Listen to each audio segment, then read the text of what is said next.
Laptop खरीदना है, कौन सा खरीदना है? i3, i5, i7? कितने जीबी की रैम चाहिए? 2 GB, 4 GB, 8 GB? अरे सर, कौन सा ओएस लेना पसंद करेंगे? माइक्रोसॉफ्ट का विंडोज़ या डीओएस डॉस?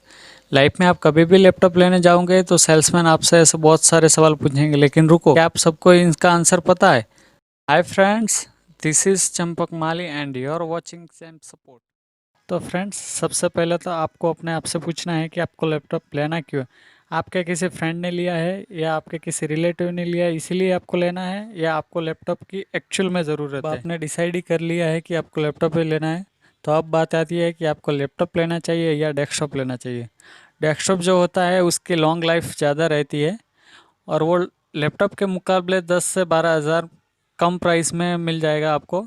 यहाँ पर आपको लैपटॉप के प्लस पॉइंट है, उसमें आपको 7 से 8 घंटे तक की बैटरी बैकअप मिल जाएगा, और लैपटॉप पोर्टेबल भी है, इसीलिए कहीं भी आप ले जा सकते हो। लेकिन अगर आप डेस्कटॉप लेते हैं तो इन फ्यूचर आप उसे अपग्रेड भी करवा सकते हो। अब आपने डिसाइड कर ही लिया है कि आपको लैपटॉप ही लेना है, तो अब बात आती है कि कौन सा प्रोसेसर लेना चाहिए। अब मार्केट में दो कंपनियां हैं, पहले इंटेल है और दूसरी एएमडी। अब फिर आप कंफ्यूज हो जाओगे कि ये आपको कौन सा प्रोसेसर लेना चाहिए। डोंट वरी फ्रेंड्स, इसका वीडियो मैंने ऑलरेडी बना दिया है, आप पहले उसे देख लीजिए। उसका लिंक डिस्क्रिप्शन में मिल जाएगा और ऊपर आई बटन पे भी मिल जाएगा। वीडियो देखने के बाद अब आपको प्रोसेसर डिसाइड करने में वो आसानी रहेगी। वीडियो देखने के बाद अब आपने इंटेल का ही प्रोसेसर डिसाइड किया होगा। अब इंटेल डिफरेंट डिफरेंट टाइप के प्रोसेसर बनाता है। पेंटियम है, ड्यूल कोर है, जैसे i3, i5, i7। अब ऐसा मत समझिए कि ये सब जनरेशन चल रहा है, ये सब इंटेल प्रोसेसर के डिफरेंट डिफरेंट मॉडल है।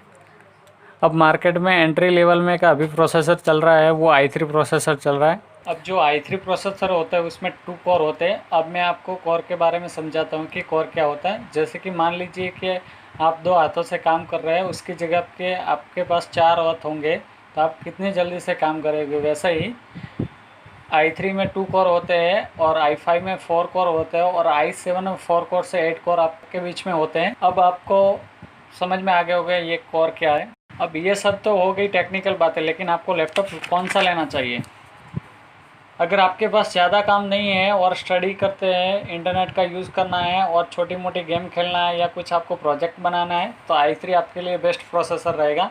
और अगर आपके पास बहुत ज़्यादा काम है, जैसे कि वीडियो का एडिटिंग करना, फ़ोटोशॉप में कुछ वर्किंग करना, फ़ोटोशॉप एडिट करना, कुछ फ़ोटोज़ बनाना, या आप कुछ हाई लेवल के गेम उसमें खेल रहे हैं, तो आपको i5 प्रोसेसर लेना चाहिए। लेकिन अगर आपके पास ज़्यादा हेवी सॉफ्टवेयर चलाना है, कोई ज़्यादा हाई लेवल की गेम खेलना है, या कुछ बड़े सॉफ्टवेयर चलाना है, जैसे कि कुछ ऑटोडेस्क हो गया, या कुछ आपको वेबसाइट बनाना है, उसके लिए आपको कुछ कोडिंग करना है, तो आप i7 प्रोसेसर ले सकते हो। अब ये बात तो होगी प्रोसेसर की। अब बात आती है जनरेशन की, आपको कौन सा जनरेशन लेना चाहिए। प्रोसेसर एक छोटी सी चिप रहती है, लेकिन उसके अंदर छोटे छोटे ट्रांसफार्मर रहते हैं। वो ट्रांसफार्मर पावर का काम करते हैं। पहले के जनरेशन में, जैसे कि 4th जनरेशन, 5th जनरेशन में 28 नैनोमीटर के ट्रांसफार्मर रहते थे, लेकिन अब 6 एंड 7th जनरेशन में उसकी साइज छोटी होकर अब 14 नैनोमीटर तक की है। जैसे जैसे ये जनरेशन आगे बढ़ती जाएगी, वैसे वैसे ट्रांसफार्मर की साइज़ छोटी होती जाएगी, और ये साइज़ छोटी होते ही, जितनी छोटी साइज़ होगी उतना हमको लैपटॉप की बैटरी बैकअप ज़्यादा मिलेगा। अब बात आती है रैम की, जिसे हम बोलते हैं रैंडम एक्सेस मेमोरी। आपको कितनी रैम लेनी चाहिए। अगर आपका i3 लैपटॉप है तो उसमें आप मिनिमम 4 GB से ज़्यादा आप रैम डलवा सकते हो। लेकिन अगर आपके पास i5 या i7 लैपटॉप नया ले रहे हो, तो उसमें मिनिमम 8 GB से ज़्यादा की रैम होनी चाहिए। कम से कम 8 GB तो रैम होनी चाहिए। अब यहाँ पर रैम के भी अलग अलग जनरेशन होते हैं, जैसे कि DDR1, DDR2, DDR3 और DDR4। अभी लेटेस्ट वर्जन है वो चल रहा है DDR4। लेटेस्ट टेक्नोलॉजी यूज़ हुई है, जिसके अंदर कम पावर यूज़ होता है और स्पीड ज़्यादा प्रोवाइड करती है।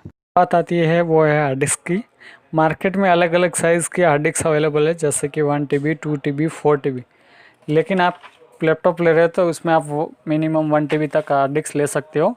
लेकिन अगर आपके पास डेस्कटॉप है तो आप उसमें अपग्रेड करवा के आप 2 TB, 4 TB तक के हार्ड डिस्क अपग्रेड करवा सकते हो। लेकिन मार्केट में 2 टाइप्स की हार्ड डिस्क अवेलेबल है। HDD, जिसको हम बोलते हैं हार्ड डिस्क ड्राइव, और दूसरी होती है वो SSD, जिसको हम बोलते हैं सॉलिड स्टेट ड्राइव। अगर आप नया डेस्कटॉप या लैपटॉप ले रहे हैं तो मैं आपको रिकमेंड करूँगा आप उसमें SSD ज़रूर डलवाएं, क्योंकि SSD जो होती है वो बहुत ही ज़्यादा स्पीड प्रोवाइड करवाती है। उसमें आप नॉर्मली विंडो इंस्टॉल कर देंगे तो आपका लैपटॉप मिनिमम 20 सेकंड से पहले ही स्टार्ट हो जाएगा, जो कि आप HDD में अगर विंडो डालेंगे तो इसमें मिनिमम 1 मिनट से ज़्यादा तक का टाइम लगेगा स्टार्ट होने में। आती है विंडोज़ की। लैपटॉप के अंदर अगर आप विंडोज़ 10 ऑलरेडी इंस्टॉल यानी कि लाइसेंस वर्जन आप लेंगे तो उसमें आपको माइक्रोसॉफ्ट की तरफ से आपको फुल सपोर्ट मिलेगा। जैसे उसमें विंडोज़ में कुछ प्रॉब्लम है या कुछ दिक्कत है तो आपको वो रिजोल्यूशन प्रोवाइड करेंगे। लेकिन अगर आप उसकी जगह पे डॉस विंडोज़ यानी कि ब्लैंक आप लैपटॉप लेंगे तो उसमें आपको माइक्रोसॉफ्ट की तरफ से कोई सपोर्ट नहीं मिलेगा। लेकिन हाँ, आपको लाइसेंस के मुकाबले ये डॉस लैपटॉप आपको मिनिमम 4 से 5 हज़ार रुपये कम प्राइस में मिलेगा। अगर आप डॉस लैपटॉप लेते हैं तो आप जहीं से भी परचेस करते हैं वहाँ पे आपको कुछ अपडेट या विंडोज़ वगैरह इंस्टॉल करके देंगे, या आप मार्केट से भी करवा सकते हो। लेकिन अगर आपने डॉस लैपटॉप ले लिया है और अभी आपको माइक्रोसॉफ्ट का सपोर्ट चाहिए तो आप माइक्रोसॉफ्ट की वेबसाइट पे जाके उसको विंडोज़ 10 माइक्रोसॉफ्ट जो होता है उसको आप बाय भी कर सकते हैं। जो अमाउंट होगा आप वहाँ पे करके आपको लाइसेंस मिल जाएगा। अब बात आती है डिस्प्ले की, कितने रिजोल्यूशन की और कितने इंच की डिस्प्ले आपको लेनी चाहिए। अगर आपकी डिस्प्ले फुल एचडी है लेकिन आपके लैपटॉप के ग्राफिक्स कार्ड नहीं है तो एचडी डिस्प्ले का कोई मीनिंग ही नहीं बनता, क्योंकि अगर फुल एचडी डिस्प्ले है तो आपका सीपीयू तो किसी और काम में बिजी होगा और आपके डिस्प्ले पे फुल एचडी रिजोल्यूशन नहीं दिखा पाएगा। इसीलिए आपको ग्राफिक्स कार्ड लेना चाहिए। उसका काम ही होता है कि आपको फुल वीडियो या पिक्चर्स फुल एचडी में आपके डिस्प्ले पे दिखाए। और आपको मिनिमम 15.6 इंच की डिस्प्ले लेनी चाहिए, क्योंकि ये रेगुलर साइज़ है। बात आती है मेकअप की। अगर आप खुद योगा नहीं करते हो और आप अपने लैपटॉप को योगा करवाना चाहते हो तो वह पॉसिबल है। और उसके अलावा डिफरेंट टाइप के फंक्शन आप ऐड कर सकते हो, जैसे कि लैपटॉप में टच स्क्रीन हो गया, लैपटॉप में फिंगरप्रिंट सेंसर हो गया जिसकी वजह से आप लॉक ओपन कर सकते हो। ऐसे बहुत सारे फीचर आप ऐड कर सकते हो। लेकिन मैं आपको रिकमेंड करूँगा ये बाहर का दिखावा करने की वजह आप एक स्टेप ऊपर का प्रोसेसर ले सकते हो। बात आती है प्राइस की। अलग अलग ब्रांड के लैपटॉप में प्राइस का डिफरेंट आता है। ये क्यों आता है?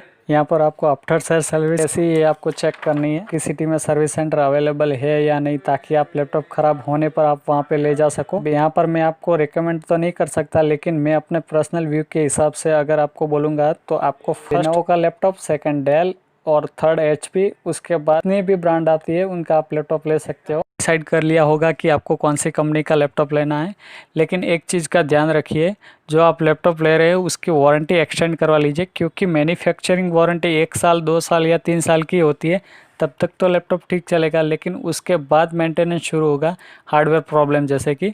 तो मैं नहीं चाहता उसके बाद आपको अपनी जेब से पैसा खर्च करना पड़े। आप अभी 2-3 हज़ार ज़्यादा देके उसकी वारंटी आप एक्सटेंड करवा सकते हो। तो फ्रेंड्स, ये थी फुल इन्फॉर्मेशन लैपटॉप की। अब आपको पता चल गया होगा कि आपको कौन सा लैपटॉप लेना चाहिए। वीडियो अच्छा लगा हो तो वीडियो को लाइक कीजिए, शेयर कीजिए और चैनल को सब्सक्राइब करना ना भूलें। Thank you very much.